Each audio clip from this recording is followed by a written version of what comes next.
আমরা এখন শিখব শতকরা নির্ণয়ের সহজ টেকনিক। সহজে শতকরা নির্ণয় করার জন্য আমরা এখানে কিছু অঙ্ক নিয়ে নিয়েছি।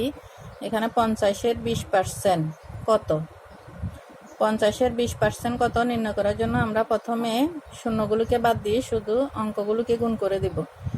এখানে আছে 5, এখানে আছে 2, 5 দুগুণে 10, 10-এর সাথে এখানে আছে একটা শূন্য, এখানে আছে দুইটা শূন্য বসিয়ে দিয়েছি। তারপরে ডান দিক থেকে 2 ঘর আগে দশমিক, তাহলে 50-এর 20% হচ্ছে 10।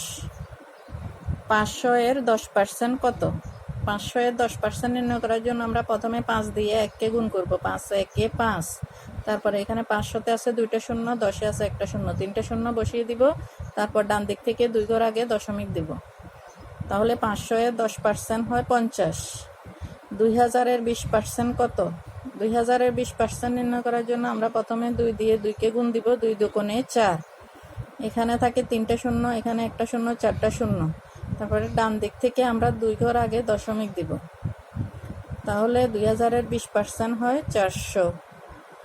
এখানে আছে 221, 221-এর 4% কত, 221 4%, এখানে শূন্য নেই, আমরা অঙ্কগুলিকেই গুণ করে দিব। 4 1 4, 4 দুগুণে 8, 4 দুগুণে 8, তারপরে ডান দিক থেকে 2 ঘর আগে দশমিক, তাহলে 221-এর 4% হয় 8.84।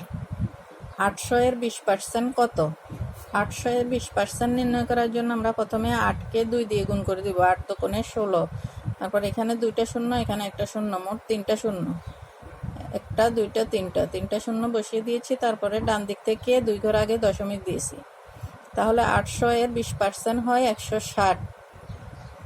এখানে আছে 400-এর 8% কত, এটা আপনারা কমেন্ট বক্সে জানান।